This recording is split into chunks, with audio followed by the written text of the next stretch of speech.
So they are white in color, they are thinner and found in bundles, they are long and unbranched and inelastic. So their property of elasticity is not here. And because they are inelastic, they provide toughness. So they are quite tough in nature.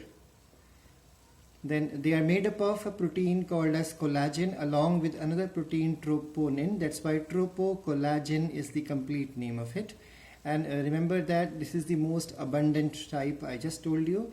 And then whenever they are boiled, like for example when animal meat is consumed, if there is collagen present there, then after boiling the collagen will turn into gelatin, so a jelly type of thing.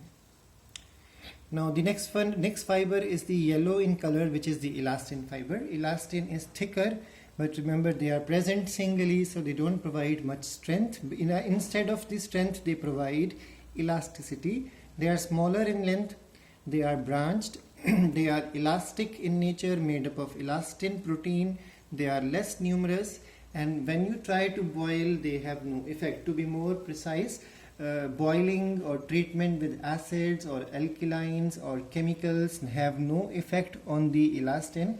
That's why it remains as such. We all know about mummification or mummies which were kept in the Egyptian culture.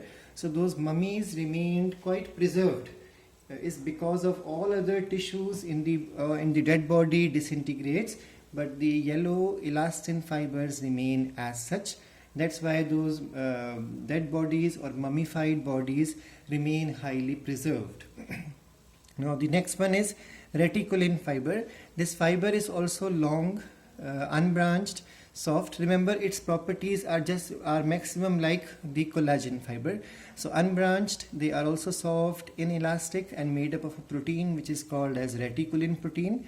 They are more numerous in a newborn baby, or they are more numerous whenever there is healing or injury has occurred and injury is getting repaired. So in such cases reticulin fiber develops more. And as a child is born and then undergoing growth, slowly the reticulin fiber is going to change with the collagen. So this is how reticulin is linked with the collagen fibers. Now the next thing present in the basic structure of the connective tissue are the cells. So there are matrix, 3 types of fibers, and now there are types of cells. Now the types of cells present in the connective tissue are fibroblasts. We'll be learning difference between these two as this topic continues.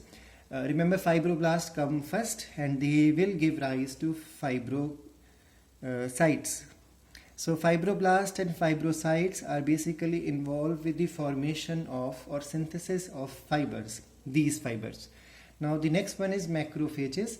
Macrophages are also called as histiocytes, and histiocytes means the cells present in the tissue basically for defense. So they are basically scavengers.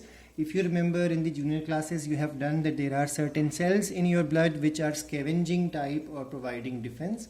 So in the same manner macrophages are amoeboidal in nature.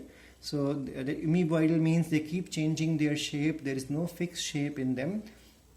And then they are scavengers in nature, so that means they are clearing up the debris of the dead matter or foreign bodies which enter into our body. So they are providing us defense, something like what vultures do in the ecosystem, these cells are doing in our body. So they are very much important for us, and these cells are of 2 types, fixed and wandering. Now wandering macrophages are those which continue to move from one portion of the body to the next portion of body.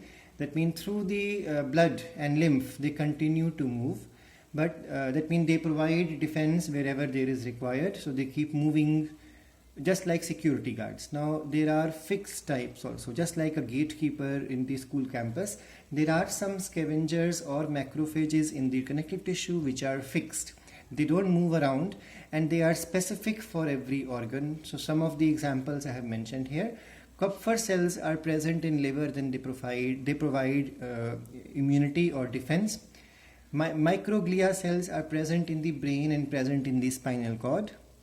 Mesangial cells are present in the kidney, and duct cells are present in the lungs. So these are 4 examples, or few of the examples I have picked up, so that you can give some examples of fixed type of macrophages.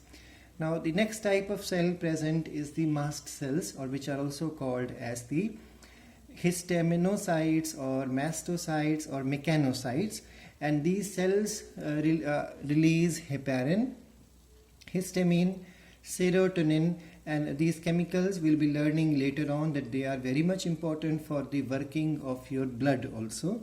So these chemicals are released and they are involved in the allergic responses, just remember. So these cells are involved in defense again. Next one is the lymphocytes. Now lymphocytes are the smallest in size among these cells, and they are less also in number, and they are pseudopodial. That means they are also amoeboidal in nature because they produce pseudopodia, and then they synthesize antibodies. So again they provide us defense. So pay attention, this is for defense or allergic responses. This is also for defense. Now the another cell present in the connective tissue is the plasma cells. Plasma cells are also called as plasmocytes, and their lifespan is just for 2 to 3 days, and they are the most potent one when it comes to antibody production. So they produce huge amount of antibodies whenever there is a defense or fight going on. And the last cells, there are many more. If you check out the internet, pigmented cells are also there, chromatophores. Then there are totipotent cells also present. So the next one is the fat cells. Fat cells are adipocytes or adipose cells, and these or lipocytes. There are 2 types of fat cells possible. A fat cell which carries one big drop of fat is called as monolocular, and many small droplets are called as multilocular. We'll be learning detail in the next pages.